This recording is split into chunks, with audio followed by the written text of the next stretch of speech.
Good morning. I'm Chang from Seoul National University Bundang Hospital. Today we'll talk about the focal river regions in non-cirrhotic river. We will divide them into two categories, benign and malignant. Due to time limits, we will only cover the bolded regions. This lecture is designed for radiologists at various levels, so we will focus on fundamental textbook-based concepts. Sorry. Oops, it doesn't work. Yeah, could you have this one?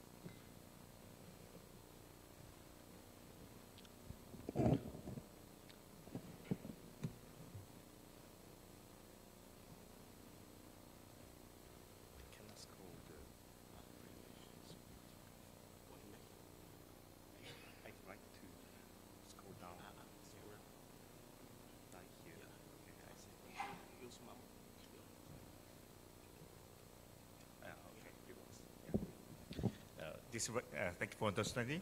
This lecture is designed for radiologists at various levels, so we will focus on fundamental textbook-based concept with imaging examples to illustrate key features. Yeah, let's start with benign regions. Our first benign region is the simple cyst. This is one of the most common type of benign river regions. It originated from abnormal bile ducts and it's considered developmental. On a cellular level, simple cysts have a single layer of cuboid epithelial lining, and inside they contain clear fluid. They can appear as a single cyst or multiple cysts in the river, and ultrasound is often the first and most essential imaging tool to identify benign region. On ultrasound, a simple cyst shows an echoey and has a very thin wall and clear boundary. And behind the cyst, we often see the posterior enhancement. On CT, we will see a well-defined round mass with a water density, usually around 0 to 20 Hounsfield building units. On MRI titulated images, simple cysts appear as bright as a CSF. Sometimes on CT, small cysts can be hard to distinguish from solid nodules due to facial volume effect, but MRI can help confirm the cyst. Complicated cysts may appear if the cyst is infected or bleeding, showing internal echoes on ultrasound and denser regions, septation, or wall thickening on CT. Biliary hamartomas, also known as von Wierenberg complexes, are benign regions that arise from bile ducts also that didn't fully develop. They are often small and scattered throughout the river. These multiple cyst regions can create various interfaces in the river, giving it a close detection ultrasound. Because of this appearance, biliary hamartomas can sometimes be mistaken for chronic liver disease or even liver cirrhosis. However, if you look closely, you may see commutator artifacts behind these regions, which helps differentiate from cirrhosis. And in CT images, biliary hamartomas also appear as very small, low attenuating nodules scattered throughout the river. On MR, they create a stereo sky appearance due to the spread of small cystic structures. Oops. Yeah. Polycystic liver disease is often associated with polycystic kidney disease, affecting about 40% of the patients. Most cases doesn't present symptoms, but some may experience discomfort if complications like infection, bleeding, IVS compression, or biliary obstruction arise. Unlike biliary hamartomas, polycystic liver disease shows cysts that vary in size, and some of these cysts can be quite large. These multiple cystic regions can replace much of the liver, creating an appearance of extensive cystic replacement. Already introduced in Dr. Yang's lectures, in some cases, cystic regions in polycystic liver disease tend to cluster around the large bile duct, especially near the portal triad. When these cysts form around the main portal triad, they are referred to as peribiliary cysts. On these ultrasound images, peribiliary cysts can look like cubular connective cysts around the left portal triad, but these cysts mainly occur around the large bile ducts near the center of the river, and are rarely found in the smaller peripheral bile ducts. In the differential diagnosis, consider calorie disease. Unlike biliary hamartomas or polycystic liver disease, the dilated bile ducts are connected to the biliary system, as you see here, and stones can form within these ducts. A helpful sign is a central dot sign, where portal vein branches appear within the enlarged bile ducts. Hemangioma is the most common benign liver tumor, often appearing as a multiple lesion in about 50% of cases. It is more common in women than men. Hemangiomas are usually diagnosable through imaging alone. On ultrasound, hemangiomas usually appear as hyperechoic masses with a clear boundary. They often show subtle posterior enhancement. In some cases, hemangiomas can appear atypical. One notable feature is a hyperechoic rim, as shown here. It's quite relatively common. Larger hemangiomas may show a heterogeneous echo pattern. And in case of fatty liver, hemangiomas may even appear hypoechoic. On CT, hemangioma appear as a low-density mass on pre-contrast CT. About 10 to 20% showed calcifications. On MR, they show the marked hyperintensity on T2-weighted images. They often have distinctive enhancement pattern on CT and MRI, making diagnosis straightforward. The first pattern, as you know, shows peripheral globular enhancement with the centripetal filling toward the center as it progresses to the portal and delayed phases. The second pattern is called the immediate uniform enhancement, where there is a strong uniform enhancement from the arterial phase due to the high blood flow and can be combined with the AP shunt. The rest pattern is known as the white dot sign, where there is a little uniform enhancement, but a few punctated areas of enhancement are seen in the periphery of the region. Hemangiomas can be diagnosed with a high specificity if the enhancement intensity matches the brightness of the outer, regardless of the enhancement pattern. Hemangiomas can vary in size when they are larger than 5 centimeters. They are called giant hemangiomas. For example, you may see a very large mass in the left of the liver. It shows a characteristic pattern known as peripheral globular enhancement. Sclerosing hemangioma occurs when there is extensive hyaline fibrosis and which blocks the vascular spaces within the region. Over time, these regions may decrease in size, and as seen in the image below, may also present with a transient hepatic attenuation difference. These features can sometimes have distinguished sclerosing hemangioma from other types of liver region. Next is focal nodular hyperplasia, FNH, which is the second most common benign liver region after hemangiomas. FNH usually occurs as a response of the liver to abnormal blood vessels, leading to a hyperplastic reaction of the hepatocytes.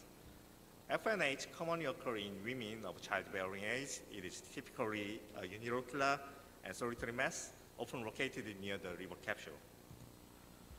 The histological features of FNH are important for its identification. Within FNH, there is a central fibrous scar that contains fibrous tissue and is often well-supplied blood vessels. A prominent hepatic artery typically enters this central scar, providing blood to the region. Surrounding the central scar, there are radiating fibrous septa containing hepatocytes and Kupffer cell. Unlike normal liver tissue, FNH lacks a central vein or portal tract. Small bile ducts are present around the region, but they do not connect to the main biliary tree. On ultrasound, FNH can have varied appearance. It may appear as a hypoechoic mass, but often it is isoechoic. Colored flow ultrasound can sometimes have. Occasionally, a spoke wheel pattern is visible with the central feeding artery branching outward, which can be a useful diagnostic sign. On contrasting enhanced ultrasound, the central feeding artery often shows early enhancement, and in the portal and delayed phase, the region becomes similar in echogenicity to the surrounding liver tissue. On CT, FNH is a hypervascular region showing strong arterial enhancement. In the portal and delayed phase, the enhancement becomes similar to that of surrounding liver tissue. Central scar is a key feature of FNH. Central scar may not enhance during the arterial phase, but often becomes visible, as you see here, often becomes visible in the delayed phase. On MR, FNH appears iso-intense on T1 weighted image. On T2 weighted image, it shows a high signal intensity with the central scar often present even wider than the surrounding region. On right on CT, FNH shows strong enhancement in lateral phase. The central scar typically does not enhance immediately, but becomes visible in the delayed phase as seen on CT. During hepatobiliary phase, FNH generally has an intensity similar to that surrounding liver parenchyma. This is very useful for differentiating FNH from other regions like hepatocellular adenoma. This is an example of a 31-year-old female patient with an FNH region. On ultrasound, the region appears as a hypoechoic mass, though the borders are not very well defined. On CT, there is a strong enhancement in the arterial phase. The central scar shows a gradual enhancement, as you can see here, having to confirm the diagnosis. On T2-weighted images, the central scar appears high signal intensity. In an opposite phase sequences, FNA does not show signal drop because it does not contain fat. In the hepatobiliary phase, FNH appears iso-intense to the surrounding liver parenchyma with a visible central scar with a low signal intensity. This is hepatocellular adenoma, HCA. A very rare benign tumor. While exact prevalence data in Asia are very limited, but it may be lower than in Western countries. Associated risk factors include oral contraceptives, steatohepatitis, excess androgen exposure, and glycogen storage disease. HCA is especially known to occur in reproductive age women with long-term use of oral contraceptives. Corpus cells may be rarely present. Large tumors may show hemorrhage, necrosis, or fatty change. Importantly, HCA carries a risk of malignant transformation, which requires surgical resection. On precondylar CT, HCA may appear hyperdense or hypodense. In the arterial phase, HCA is a hypervascular mass with a strong enhancement. The enhancement is similar to or slightly less than surrounding parenchyma in portal or delayed phase. On MRI, hepatobiliary phase is very important. In the hepatobiliary phase, low signal intensity suggests hepatocellular adenoma, but iso or high signal intensity does not necessarily confirm FNH. I explain it more about the signal intensity later. The classification of HCA has recently become more detailed. Previously, all beta-catenin activated HCAs were considered to have high risk of malignant transformation. Current findings indicate that only HCAs with exon 3 mutation carry a significant of malignant transformation, making beta-catenin exon 3 activated HCA with the highest malignancy risk. Inflammatory HCA and beta-catenin activated inflammatory HCA also carry a elevated risk of malignant transformation due to a risk extent. While traditional literature suggests that specific HCA cell type exhibits characteristic imaging findings, but recent studies suggest these patterns may not always be reliable. But each subtype may display some typical imaging features. Examples are here. Inflammatory hepatocellular adenomas often display the characteristic imaging features such as Athol sign, marked sinusoidal dilatation on T2-weighted images, and intense arterial enhancement that persists in the venous and delayed phase. HNF1A inactive hepatocellular adenoma often shows a diffuse steatosis with a diffuse signal loss on opposite phase. Importantly, beta-catenin activated HCA lacks specific imaging features but can show iso-intensity or even hyperintensity during the hepatobiliary phase up to 80% of cases. To summarize the key difference between FNH and hepatocellular adenoma, FNH is benign and generally measured conservatively, while HCA has a risk of malignant transformation and often requires surgical resection. FNH is characterized by central scar, whereas HCA often shows hemorrhage and fat. Hepatobiliary phase is very useful. FNH typically appear ISO or hyperintense, while HCA often appear hyperintense, suggesting adenoma if a defect is present. Hepatic AMR is a benign mesenchymal tumor composed of blood vessels, smooth muscle, and fat tissue. While usually isolated, it can be sometimes be associated with tuberous sclerosis. Hepatic AMR should be differentiated from other conditions with similar imaging features such as HCC. On ultrasound, if there is a high fat content, it can appear as an echogenic mass. On enhanced CT, the fat component can be seen. Upon contrast enhancement, heterogeneous enhancement may be observed due to the different components around the region. Due to its similar imaging feature to HCC, differentiating hepatic AMR from HCC can be challenging, but the presence of early draining vein around the region is often very helpful in supporting the diagnosis of AMR against the HCC. Let's move on to the malignant regions. Among the various regions, our focus will be on first best-forming intrahepatic cholangiocarcinoma, the most common type of primary liver cancer, secondary metastasis, the most prevalent malignant region found in the liver, lastly, epicellular hemangioendothelioma and angiosarcoma, two entities that rise on a spectrum of vascular origin malignancies. Let's begin with best-forming intrahepatic cholangiocarcinoma. As you may already know, cholangiocarcinoma can be classified into three types: mass-forming, periductal infiltrating, and intraductal growth types. But today's focus is hepatic malignancies. We will concentrate on the mass-forming type. This type accounts for approximately 78% of intrahepatic cholangiocarcinomas. Macroscopically, it appears as a gray to gray-white, form a solid mass with a lobulated margin. It originated from intrahepatic small bile ducts or perihilar large bile ducts. Historically, the peripheral region has a high concentration of cancer cells and limited extracellular space, while the center contains fewer tumor cells but abundant fibrous stroma. Typical imaging characteristics of mass-forming intrahepatic cholangiocarcinomas are closely related to its histological structures. The tumor periphery has a high cell density and abundant blood supply, leading to rim enhancement during the arterial phase.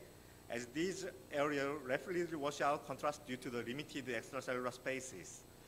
In the central areas, fewer cells and more fibrous stroma cause contrast to full gradually, resulting in delayed central enhancement. On diffusion-weighted imaging, diffusion restriction is more pronounced at the periphery, creating a targetoid appearance that reflects the variation in cell density and fibrosis within the tumor. In this example, you can see the characteristic imaging findings. Rim enhancement is visible at the periphery of the region. The peripheral area shows washout, while the central area shows progressive enhancement.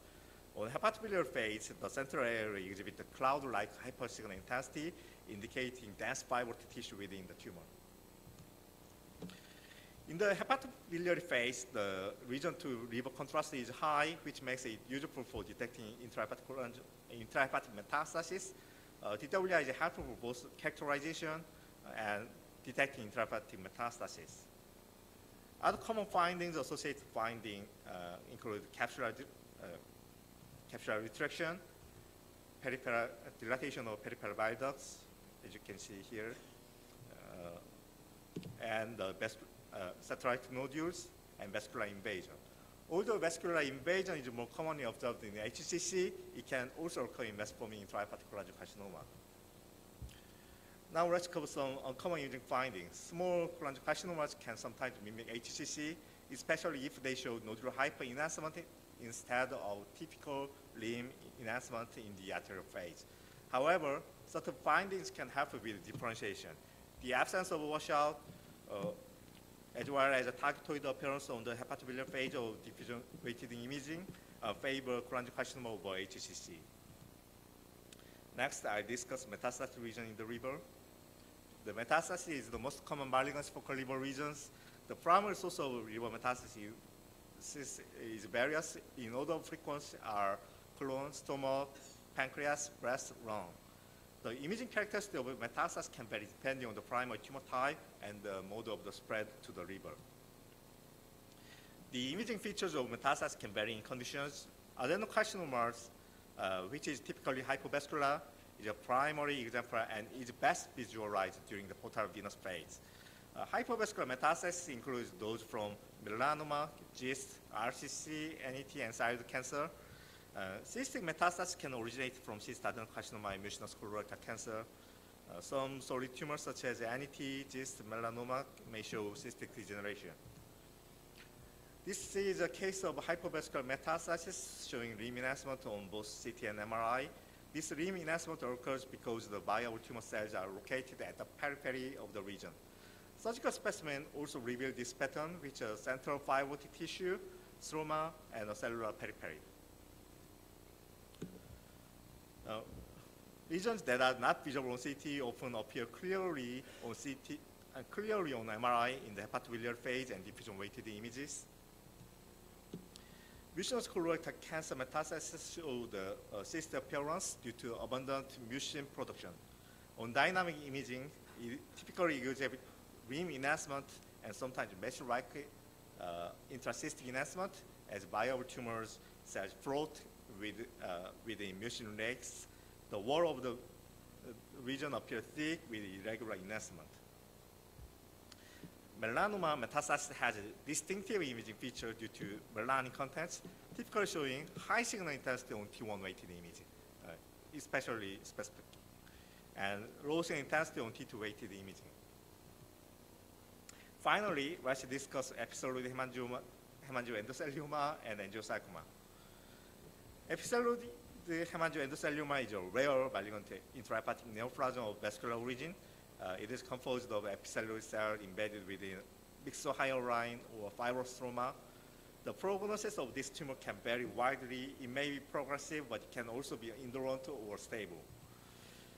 On imaging, epithelioid hemangioendothelioma typically present as multiple nodules that grows and merge from large confluent masses. Due to their fibrotic nature, they often contain calcifications, and it is usually located at the periphery of the liver. In some cases, it is more visible on pre-contrast images. On T2-weighted imaging, episode hemangioendothelioma often shows a target appearance. The center of the region has high signal intensity due to myxoid stroma and necrosis, while the periphery has a low signal intensity because of cellular proliferation. Angiosarcoma, finally, the last region. Angiosarcoma is a rare aggressive malignant vascular tumor that originated from endothelial lining cell. Pathologically, it consists of malignant endothelial cell lining vascular channels. Known risk factors include thorium dioxide, vinyl chloride, arsenic, radiation, and hemochromatosis. The prognosis for angiosarcoma is generally poor. On imaging, angiosarcoma typically appear as multifocal intrahepatic tumors. A characteristic finding is irregular flame-like enhancement within the arterial phase. In the portal venous and delayed phase, this enhancing foci gradually expand, showing a bizarre and disordered enhancement pattern. Another common finding in angiosarcoma is intratumoral hemorrhage, which may present as a fluid level on T2-weighted imaging. Angiosarcoma can also frequently involve splenic metastasis, as shown here. On DWI and ADC maps, angiosarcoma can display variable finding depending on the tumor composition and the extent of hemorrhage. Yeah, I skipped the take-home message due to the time limits. Thank you for your attention.